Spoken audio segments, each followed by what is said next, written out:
والصلاة والسلام على رسول الكريم وعلى آله وصحبه أجمعين۔ رمضان کا آخری عشرہ شروع ہونے والا ہے۔ یہ جہنم سے آزادی کا عشرہ ہے۔ پہلا رحمت، دوسرا مغفرت اور تیسرا جہنم سے آزادی۔ آج 17واں روزہ ہے۔ اس دن یعنی 17ویں روزے یوم بدر ہے۔ آج جمعہ تو نہیں ہے، بدھ ہے، لیکن جنگ بدر، غزوہ بدر، یہ 17 رمضان المبارک بروز جمعہ اسلامی تاریخ کا سب سے عظیم، سب سے اہم اور سب سے بڑا واقعہ پیش آیا۔ 12 رمضان المبارک کو آپ مدینہ سے نکلے اور 17 کو یہ بہت عظیم الشان معرکہ رونما ہوا، جس میں اللہ تعالیٰ نے اپنی قدرت کاملہ کے ساتھ اپنی غیبی تائید کو ظاہر فرمایا اور اہل ایمان کے حق پر ہونے کو مدلل فرمایا۔ اور قریش مکہ جو کہتے تھے کدھر ہے تمہارا اللہ اور کہاں ہے اس کی غیبی مددیں، دکھاؤ دکھاؤ، تو اللہ نے بدر میں اس طرح نظام بنایا کہ یہ بتایا ہی نہیں کہ ابو جہل 1000 کا لشکر لے کر آ رہا ہے۔ ابو سفیان کا 40 آدمیوں کا قافلہ تھا، اس کو پکڑنے اور ان کا مال ضبط کرنے کے لیے یہ حضرات نکلے 313۔ اور یہ عجب مناسبت اور موافقت ہے کہ صحابہ 1,24,000 ہیں اور انبیاء علیہ السلام بھی 1,24,000 ہیں۔ پھر انبیاء میں رسول 313 ہیں اور جنگ بدر کے صحابہ بھی 313 ہے۔ یہ مناسبت میرے اللہ نے قائم فرمائی۔ اور جیسے انبیاء میں رسول سب سے اعلیٰ اور سب سے افضل ہیں، ایسے ہی جنگ بدر کے صحابہ 313، 1,24,000 صحابہ ان تمام میں افضل ہیں۔ بلکہ ایک اور حدیث پیش کرتا ہوں۔ جبریل نے ایک دفعہ اللہ کے نبی سے عرض کی، یا رسول اللہ، آپ کے صحابہ میں سب سے افضل کون ہیں؟ تو آپ نے ارشاد فرمایا کہ جو جنگ بدر کے شریک ہیں وہ سب سے افضل ہیں۔ تو جبریل نے عرض کی، یا رسول اللہ، ملائکہ میں، فرشتوں میں جن فرشتوں نے جنگ بدر میں شرکت کی وہ 7 آسمان کے فرشتوں میں سب سے اعلیٰ اور سب سے افضل فرشتے ہیں۔ اس کو اللہ تبارک و تعالیٰ نے ایک معجزاتی معرکہ بنایا، ظاہر فرمایا۔ سارے لشکر میں 2 گھوڑے تھے، 8 تلواریں تھیں، 60 نیزے تھے، اور سامنے 300 سوار تھے، 700 تلواریں تھیں، سب نیزہ بردار تھے، تیر انداز تھے، پورے کیل کانٹے سے لیس ہو کر آئے تھے۔ اور یہاں پتہ ہی نہیں تھا کہ آگے مقابلہ کس سے ہو رہا ہے۔ تو جب جمع آمنا سامنا ہوا تو پھر آپ نے صحابہ سے رائے لی کہ بھائی اب بتاؤ اب کیا کیا جائے۔ تو ابوبکر رضی اللہ تعالیٰ عنہ نے کھڑے ہو کے عرض کی، یا رسول اللہ، ہم آپ کے ساتھ ہیں، جو آپ فرمائیں گے اسی کے مطابق ہو۔ آپ نے پھر دوبارہ فرمایا، یا رسول بتاؤ بھائی کیا کیا جائے۔ تو عمر رضی اللہ تعالیٰ نے عرض کی، یا رسول اللہ، ہم آپ کے ساتھ ہیں، جو آپ حکم فرمائیں۔ پھر آپ نے کہا بتاؤ بھائی کیا کیا جائے۔ تو اس پر سعد بن معاذ رضی اللہ تعالیٰ عنہ کھڑے ہوئے، یہ انصاری صحابی ہیں مدینہ کے۔ تو کہنے لگے، یا رسول اللہ، لگتا ہے کہ آپ ہماری رائے لینا چاہتے ہیں مدینے والوں کی۔ تو یا رسول اللہ، ہم آپ کے حکم کے تابع ہیں، سالم من شئت وحارب من شئت۔ آپ جس سے آپ ہمیں لڑائیں گے لڑیں گے، جس سے صلح کروائیں گے صلح کریں گے۔ وقتا حبال من شئت، جس سے آپ ہمارے تعلق توڑیں گے ہم اس سے اپنا تعلق توڑ دیں گے۔ سل من شئت وقتا حبال من شئت، جس سے جوڑیں گے جڑ جائیں گے، جس سے توڑیں گے ٹوٹ جائیں گے۔ آپ ہمیں حکم دیں تو ہم انشاءاللہ آپ کے ساتھ ہوں گے اور آگے بڑھ کے ہوں گے، اور ہم میں سے ایک بچہ بھی پیچھے نہیں ہوگا۔ آپ ہمیں فرمائیں سمندروں میں کود جاؤ تو ہم کود جائیں گے، برق غماد تک اپنے گھوڑے دوڑاتے چلے جاؤ، اونٹ دوڑاتے چلے جاؤ، ہم دوڑاتے چلے جائیں گے۔ آپ کا چہرہ کھل گیا۔ سعد بن معاذ سے پہلے ایک اور صحابی ہیں، ان کے بعد یاد آ گئی۔ مقداد بن اسود رضی اللہ عنہ کھڑے ہوئے کہ یا رسول اللہ، آپ پوچھ رہے ہیں بار بار، تو اذا لا نقول كما قالت بنو اسرائیل اذهب انت وربك فقاتلا انها هنا قاعدون، تو پھر ہم موسیٰ علیہ السلام کی قوم کی طرح یہ نہیں کہیں گے کہ آپ جائیں اور آپ کا رب جائے اور جا کر لڑے، ہم تو یہ بیٹھے ہیں، بلکہ ہم یہ کہیں گے اذهب انت وربك فقاتلا نحن معكم مقاتلون، آپ چلیں، آپ کا رب، ہم آپ کے ساتھ ہیں، آپ کے آگے بھی ہوں گے، لڑیں گے، پیچھے بھی لڑیں گے، دائیں بھی لڑیں گے، بائیں بھی لڑیں گے، اور آپ پر قربان ہوں گے، ہم میں سے ایک آدمی پیچھے نہیں رہے گا۔ تو یہ ایک عجیب و غریب واقعہ ہے تاریخ کا، اسلامی تاریخ کا۔ اور شہدائے بدر شہداء میں سب سے افضل شہداء ہیں، اور شرکائے بدر تمام صحابہ میں سب سے افضل صحابہ ہیں۔ اور اللہ کے نبی صلی اللہ تعالی علیہ وسلم نے ارشاد فرمایا کہ اللہ تعالیٰ نے میرے بدر کے شریک صحابہ کو یہ فرمایا ہے، افعلوا ما شئتم فإنی قد غفرت لکم، کہ اے اہل بدر جاؤ جو مرضی کرو، میں نے تمہاری بخشش فرما دی ہے۔ یہ صرف اس 313 کے مجموعے کو یہ دولت حاصل ہے۔ اور پھر ایک اور گواہی میرے اللہ کے نبی کی، جو کسی کے بارے میں یہ گواہی نہیں ہے، کسی کے بارے میں یہ بات نہیں ہے، کہ جب آپ نے اپنے لشکر کی قسم و پرسی دیکھی، اسباب کی قلت اور سامنے اتنا لشکر جرار، تو آپ نے مصلی بچھا لیا اور اللہ کے سامنے کھڑے ہوئے اور رونا شروع کیا، اور ایک بات کو بار بار دہرایا، ان تہلک هذه العصابة فلن تعبد اللہ، اے میرے رب، اگر تو نے انہیں ہلاک کر دیا تو پھر دنیا میں تیری بندگی کبھی نہیں ہوگی۔ اللہ، اے میرے رب، اگر تو نے انہیں ہلاک کر دیا تو پھر تیرا نام لینے والا کوئی نہ رہے گا۔ لن تعبد، کبھی بھی تیرا نام لینے والا کوئی نہ ہوگا، کبھی بھی تیری بندگی نہیں ہوگی۔ اتنی بڑی گواہی آدم کی نسل میں آج تک نبیوں کے بعد کسی کے لیے نہیں دی گئی، جتنی بڑی گواہی میرے اللہ نے کہ نبی نے ان صحابہ کے بارے میں دی کہ لن تعبد، پھر میرے مالک، پھر تیرا نام لینے والا کوئی نہ رہے گا۔ اللہ اکبر۔ تو شرکائے بدر وہ عظیم لوگ ہیں جنہوں نے جن کے ذریعے سے تاریخ کا رخ مڑا،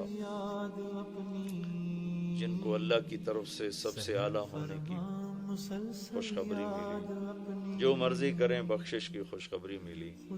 آج کا دن میں بیٹھا تو اعتکاف کی بات کرنے کے لیے تھا، لیکن ایک دم وہ 17 تاریخ یاد آئی تو میرا جی چاہا کہ میں آپ کے سامنے تھوڑا سا بدر بھی بیان کروں کہ اللہ پاک نے ہمیں بہت خوبصورت تاریخ دی ہے، اور ہماری بدقسمتی ہے کہ ہم اپنی تاریخ سے ہی واقف نہیں ہیں، اپنے نبی سے واقف نہیں، اس کے صحابہ سے واقف نہیں۔ اللہ تعالیٰ نے جیسے نبیوں کو چنا 1,24,000، ایسے ہی اللہ نے اپنے نبی کے صحابہ کو چنا 1,24,000، اور آپ نے فرمایا اللہ اللہ فی اصحابی لا تتخذوهم غرضا من بعدی، دیکھو میں تمہیں خبردار کر رہا ہوں، میرے صحابہ کے بارے میں اللہ سے ڈرنا، اللہ سے ڈرنا، میرے بعد انہیں تنقید کا نشانہ نہ بنانا، میرے بعد انہیں طنز و طعن و تشنیع کا نشانہ نہ بنانا، میرے بعد تم ان کے بارے میں کوئی گستاخی بے ادبی نہ کرنا، کہ فمن احبهم فبحبی احبهم ومن ابغضهم فببغضی ابغضهم، جو ان سے محبت کرے گا وہ مجھ سے محبت کرے گا، جو صحابہ سے بغض رکھے گا وہ مجھ سے بغض رکھے گا۔ یہ اتنی بڑی جماعت ہے کہ ان کی محبت کو اللہ کے نبی نے اپنی محبت قرار دیا، اور ان کے بغض کو اللہ کے نبی نے اپنے بارے میں بغض قرار دیا، اور اس میں یہ بدری صحابہ سب سے عظیم، سب سے اعلیٰ، سب سے برتر۔ تو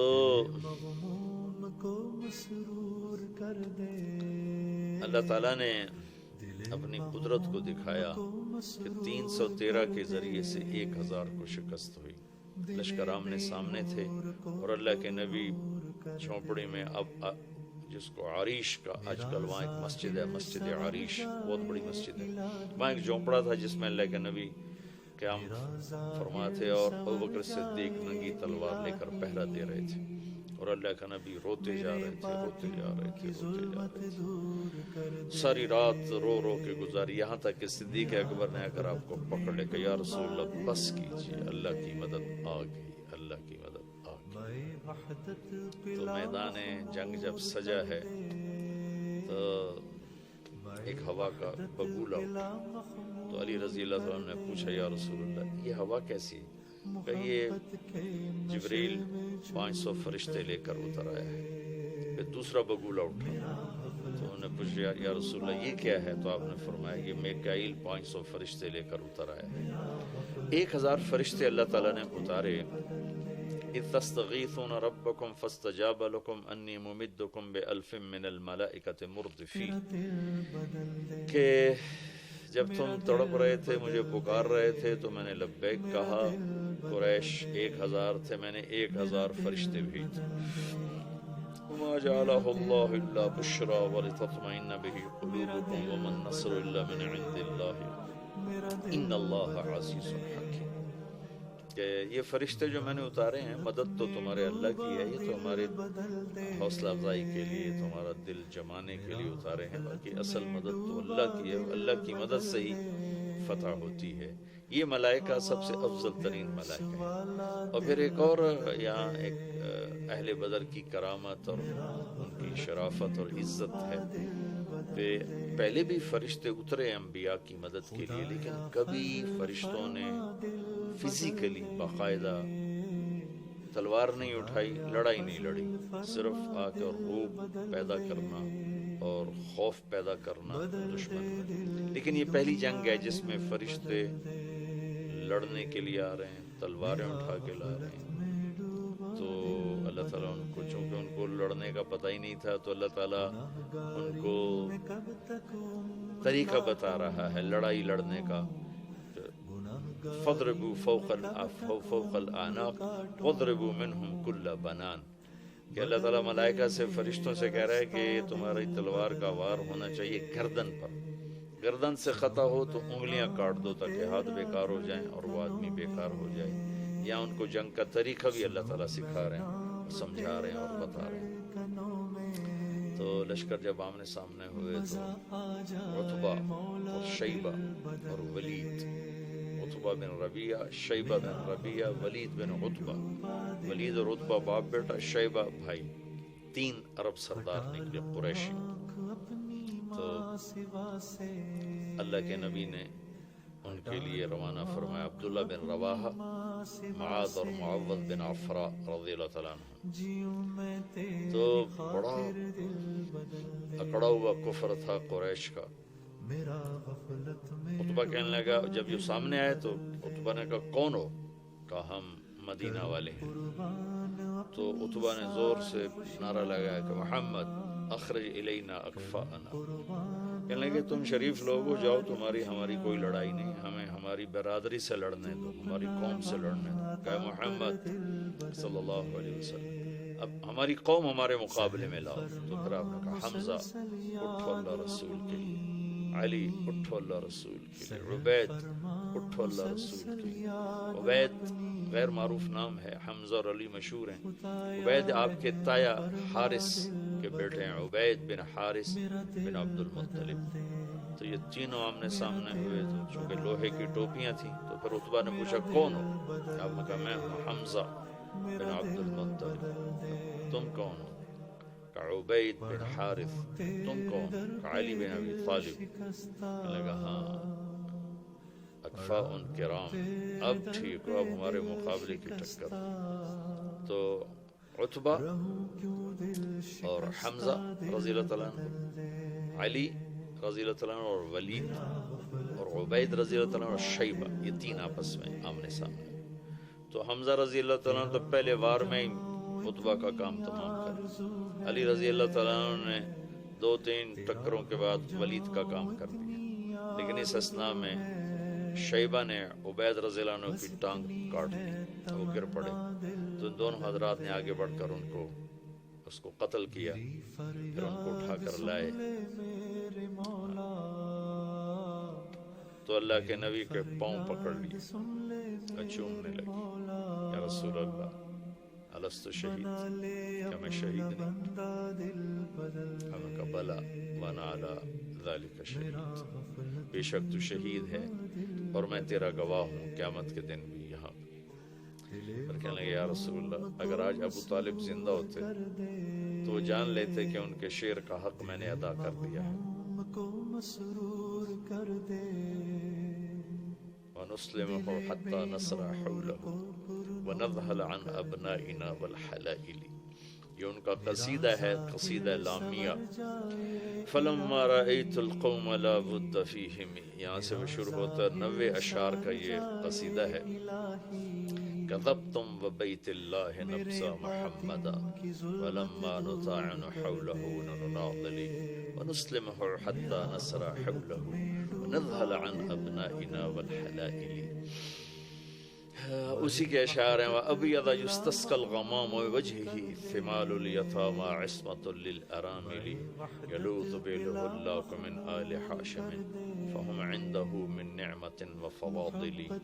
یہ اسی اشعار میں نے چند اشعار آپ کو پڑھ کے سنا دی، تو وہ ایک شعر اس موقع کا تھا اور اس موقع پہ فٹ آ رہا تھا، جو اس وقت شیب ابی طالب میں ابو طالب نے فرمایا تھا کہ اللہ کی قسم تم جھوٹ بولتے ہو کہ ہم محمد کو تمہارے حوالے کر دیں گے اور اسے اکیلا چھوڑ دیں گے۔ ہاں ہاں ایک راستہ ہے اس تک پہنچنے کا، تم پہنچ سکتے ہو اس وقت جب ہم سب کی لاشیں اس کے چاروں طرف بکھری ہوئی ہوں اور ہمارے سر تن سے جدا ہوں گے اور ہمارے جسم بوٹی بوٹی ہوں گے، اس کے بعد پھر ہم بھی بے بس اور لاچار ہوں گے، اس کے بعد تم میرے بھتیجے تک پہنچ سکو تو پہنچ سکو، اس سے پہلے نہیں پہنچ سکتے۔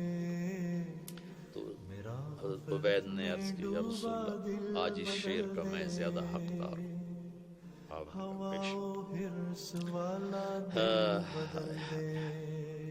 اور اس کے بعد عام حملہ شروع ہو گیا، اللہ نے ملائک فرشتوں کو اتارا تھا،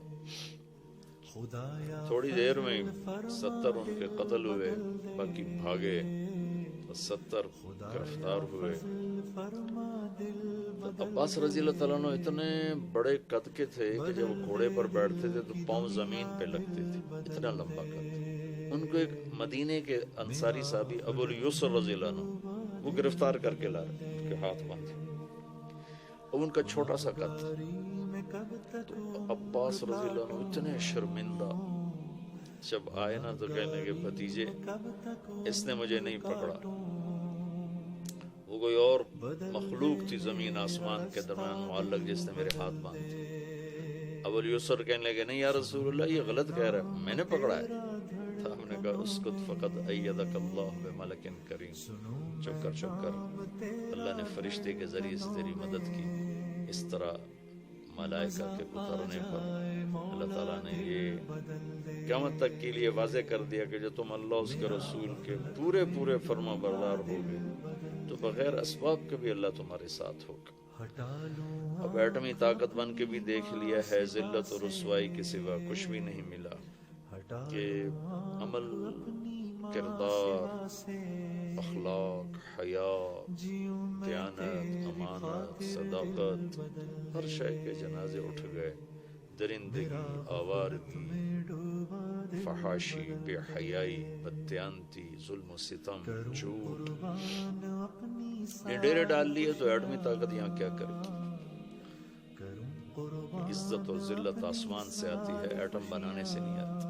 عزتوں کے فیصلے آسمان سے اترتے ہیں، ایٹم اب بنانے سے نہیں۔ ذلت کے فیصلے آسمان سے اترتے ہیں، لوڈ شیڈنگ سے نہیں۔ لوڈ شیڈنگ بہت چھوٹا سا مسئلہ ہے، سب سے بڑا مسئلہ کردار شیڈنگ ہے، پورا ملک اخلاقی پستی میں دفن ہو گیا ہے۔ سچ ڈھونڈنے نکلوں نظر نہیں، سچ بولنے والا ملتا ہی کوئی نہیں، حیا روٹ گیا، پاک دامنی گم ہو گئی عدل و صدق و امانت و دیانت، کتابوں کے الفاظ رہ گئے، جس دیس میں انصاف بکتا ہو، قاضی بکتا ہو، وکیل بکتا ہو، اس دیس میں کہاں سے خیر آئے؟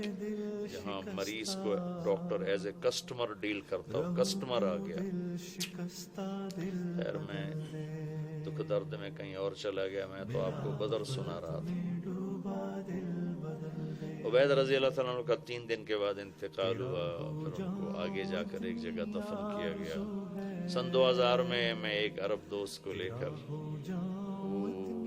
اس صحرا میں پہنچا تھا جہاں عبید رضی اللہ تعالیٰ عنہ کی قبر تھی، اور وہ بدو تھا تو وہ جانتا بھی تھا، ویسے تو وہاں کچھ پتہ نہیں لگ رہا تھا، لیکن وہ مجھے قبر تک لے گیا کہ یہ حضرت عبید رضی اللہ تعالیٰ عنہ کی قبر ہے۔ ایک دفعہ آپ کا اس وادی سے کسی اور وقت میں گزر ہوا تو خوشبو اٹھی، مہک گئی وادی، تو صحابہ نے عرض کی یا رسول اللہ یہ کیسی خوشبو ہے؟ تو آپ نے فرمایا تمہیں خبر نہیں، یہاں عبید کی قبر ہے، یہ وہاں سے خوشبو آ رہی ہے۔ تو یہ تھوڑا سا میں نے آپ کو بدر کا بتایا، نقشہ بھی، خلاصہ بھی، واقعہ بھی۔ بدر آج کے دن ہوا تھا 17 رمضان المبارک، دن جمعہ کا تھا، آج بدھ ہے، آج بدھ ہے۔ اپنی تاریخ ضرور پڑھیں، اپنے نبی کی سیرت ضرور پڑھیں، صحابہ کی زندگی ضرور پڑھیں، آپ کے سامنے دین کی خوبصورت شکل آئے گی۔ کیونکہ آج فرقہ واریت نے اور تعصب نے اندھا کر دیا ہے۔ آپ صرف قرآن کا ترجمہ پڑھ لیں، اللہ کے نبی کی سیرت پڑھ لیں، صحابہ کی سیرت پڑھ لیں، آپ پر دین واضح ہو جائے گا۔ اللہ تعالیٰ ہمیں عمل کی